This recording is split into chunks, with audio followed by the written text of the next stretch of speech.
what do you hope to accomplish through this protest? A one-day demonstration will be here and gone tomorrow. If this goes on and on, much like the Arab Spring, perhaps we'll have an American autumn. And what do you think might be the next step after the protests start to catch fire here? It's really hard to predict. Again, I didn't even know that this was going to happen until yesterday. Perhaps politicians will start listening. Perhaps more people will join. The larger the numbers, the more difficult it is to ignore us. Can I ask you a question? You may. Excellent. Why are you here today? I'm here to represent most of America. Okay. Have our basic needs met. And what would your personal hope be as far as what would come out of this protest? An equal playing field. Give everyone a chance. Where is the American dream? Is there such a thing anymore? Let's bring it back. Let's get everybody fed and everybody have jobs. Let's work for unity. What do you think is a practical step to take after people know what they're protesting for?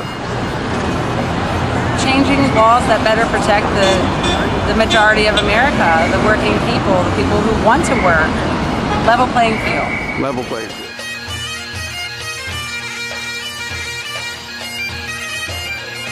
We are the 99%. We are the 99%.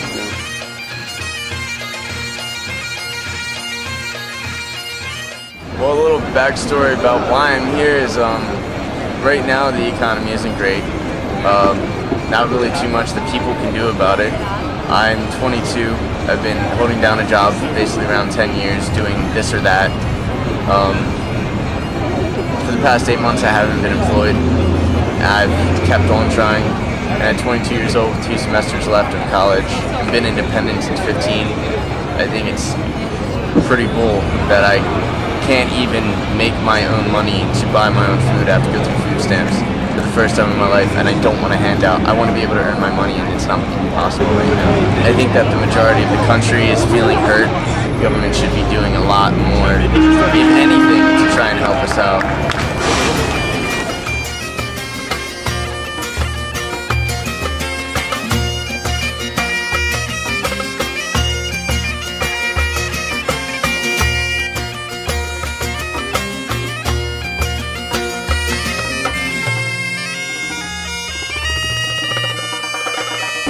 Why am I here today?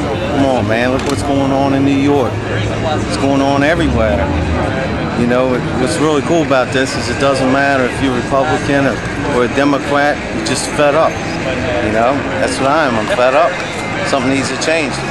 One voice and one crowd. It's a small crowd now. That's the way it started out in New York, it's a small crowd, and look at it now.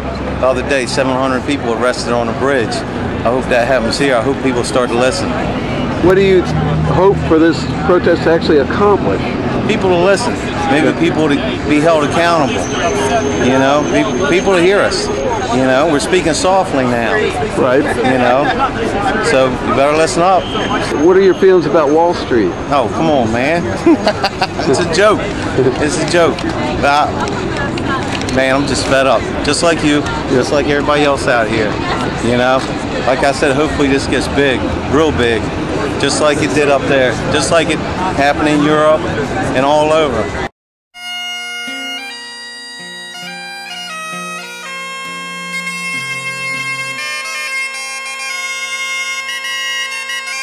Now, I was mentioning to somebody else that it seems like there's no specific charismatic leader or figurehead. This feels really like it's a collective protest, and it seems kind of historic in a sense to me.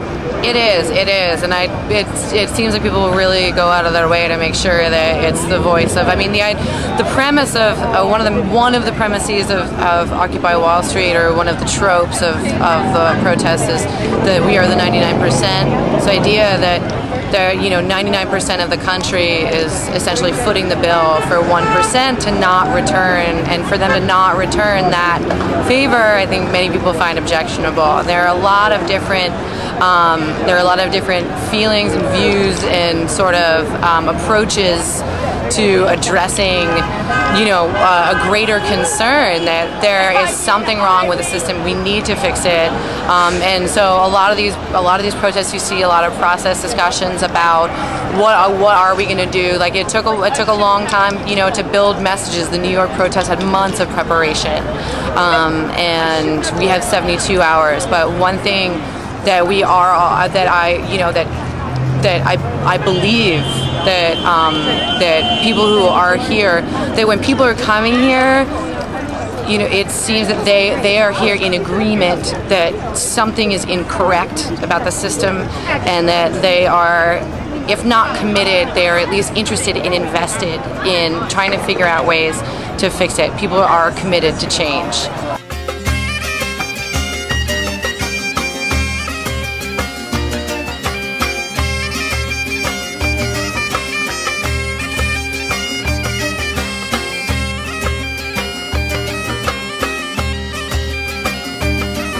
Well, we were just mentioning the mainstream media. They're basically clueless on this. The clips that they choose to show are like basically poking fun of what's going on. They don't understand that this will have a focus once there's a consensus on each individual issue. Then the demands will come, and a process in making those demands happen will come about. But they can't handle more than one damn issue at a time. So if it's not focused on foreclosure or the war or any other given issue, they don't get how they all tie in. They don't get how energy, alternative energies tie into doing away with fossil fuels and therefore less destruction on the environment. They don't get any of that, or if they do, they don't talk about it. So I think what's going to happen is with these protests happening all over the country, and each city kind of trying to identify a specific issue or a way of going about advertising to the general public what their issue is about.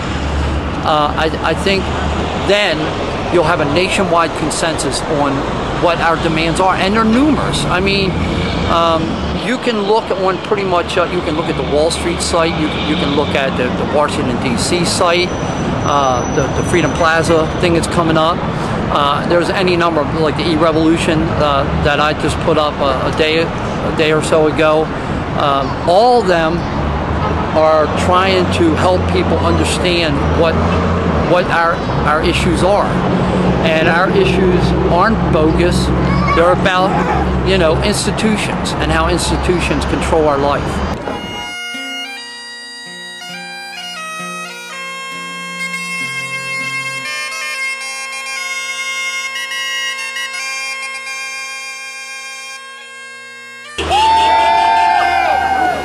Me neither. High five. High five.